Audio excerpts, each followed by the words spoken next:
Hey, I'm Big C. Welcome to Life as It Happens. In the airport in Atlanta, heading out to Israel. You know, our Mon does these live all the time in public. I don't know how he does it because it feels weird talking to yourself. Still no World Traveler Jim. I hadn't heard from him yet. He's supposed to land, I thought, around 7:38. It's about 8 o'clock now. Here's the interesting thing. You know, everything I do is an adventure, right? I know the lights are a little weird. It's the airport. What can you do? So, anyway, on the train, take Marta, because my wife won't come to the airport. So I take Marta, right? I'm riding the train about 30 minutes ahead of schedule. You know, I'm running a little early, but still I would have been on the road no matter what. No matter how I did it, I would have been on the road. And when I get this phone call, I get this 800 number, and I answer it, because I don't know what's going on. And it's a Delta robot, radio, whatever they call the automated calling service. They said, my flight, and they gave the flight number, the verification number, whatever, confirmation number, from Atlanta to Tel Aviv, has been postponed, pushed back, delayed, has been delayed. And it would be leaving, the new flight departure time will be 3:30 p.m. Thursday. So almost 24 hours, like not quite 24, it's about 6:30, 6:45 at night when they called. But it's going to be another, 20 hours before I'm supposed to leave. I'm already on the way. I'm almost to the airport. I'm on the way to the airport. And so immediately I phone Jim, and I tell him, leave a message, because he's still in flight, I guess, on his way here. And I get to the airport, and as I'm walking through the airport trying to decide what to do, because I was thinking, well, I'll hang outside of security. If I need to go home tonight, I keep looking for Jim.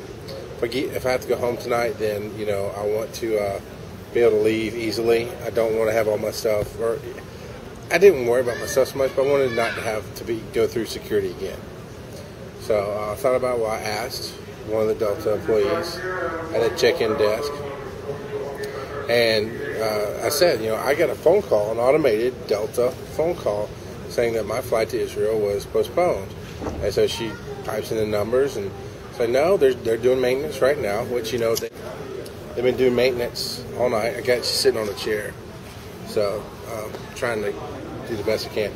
Anyway, they're working on maintenance, and they're waiting for another flight crew that possibly is coming in. Something about maybe a plane from L.A. to replace it, but hadn't left L.A. yet, which I believe is a 6-hour flight.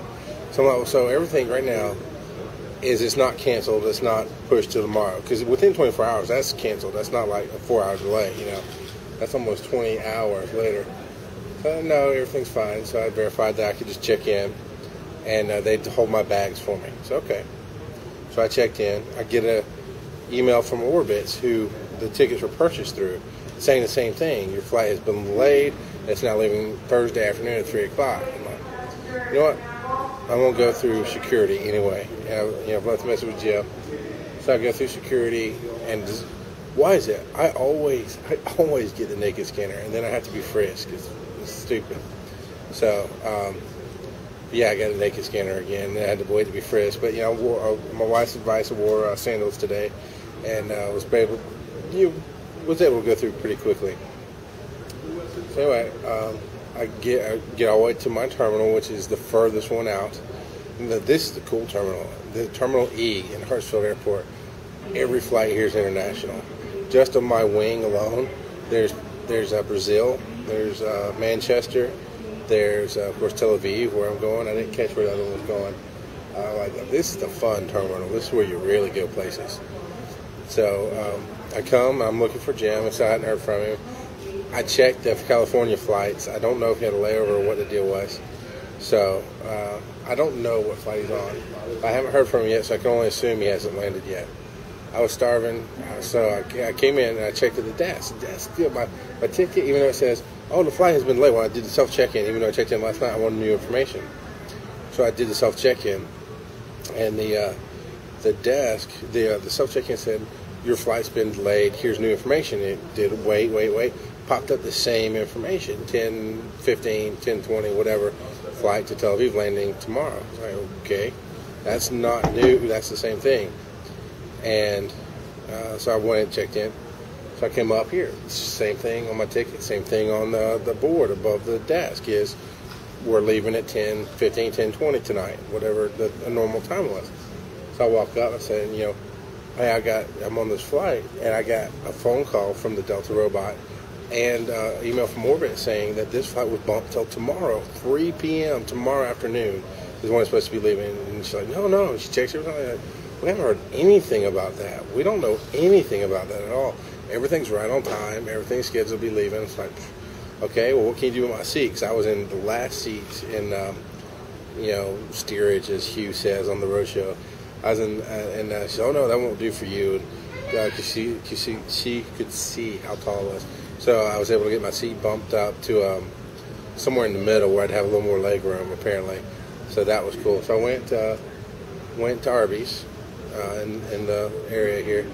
And now I'm just waiting on Jim. So I thought I'd go ahead and tell the story as it's happening, because that's what I love to do. It's life as it happens. And hopefully you'll get a lot of these videos before I'm done. All right, quick update. It is right at 9 o'clock, a little after 9. And the entire flight crew has shown up. Pilots, everything, nothing's changed. So apparently the emails and phone calls were wrong. We've got a packed house.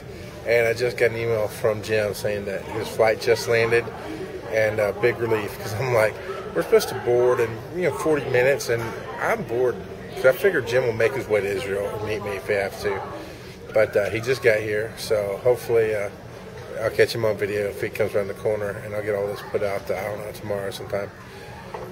Man, because I was a little nervous going to Israel by myself. That's going to be weird, but you know what? So far, everything's smooth. All the phone calls were wrong. 10:15, we're out of here, man. All right, well, we made it. Landed here, and I'm really bad at videos because I didn't videotape when I came in. But this is the back end of the airport. We're getting a car. That's Jim. He's got to get the car for us. So, what I really think this is Jim and Spaz are jumping me into the agency, but they haven't said anything yet, so we'll see. But this 11-hour flight wasn't bad, but Jim and I are going to talk about it on some recordings for the World Traveler Jim Show, and I'll probably do some video then too. So I should look here, right? So yeah, this has been my flight. Tired, had about 2.5 hours sleep, 3 hours, something like that, and 11, I don't know. Anyway, more videos to come. What's the driving style like? Is it aggressive? Is it? It's fairly aggressive. There are certainly a lot of places in the world that are worse, but it's much more aggressive than we're used to in American style. Let's say more assertive. Sure. Now I've seen videos of the highways in India. Did you go the wrong way? Yeah, I went the wrong way. Yeah, India's the worst. I gotta say though, they're good damn drivers, and that there's not like a million pileups a day. Yeah, the secret to India is that you have to drive like an Indian. As long as you can do that, you'll be no problem. I think they're driving like Indians. We're circling the wagons.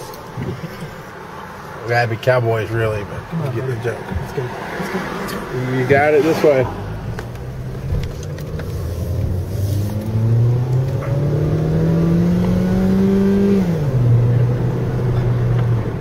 So your advice to any tourists would be get a guide, because they're friendly to English speakers, but it is not set up to be user friendly.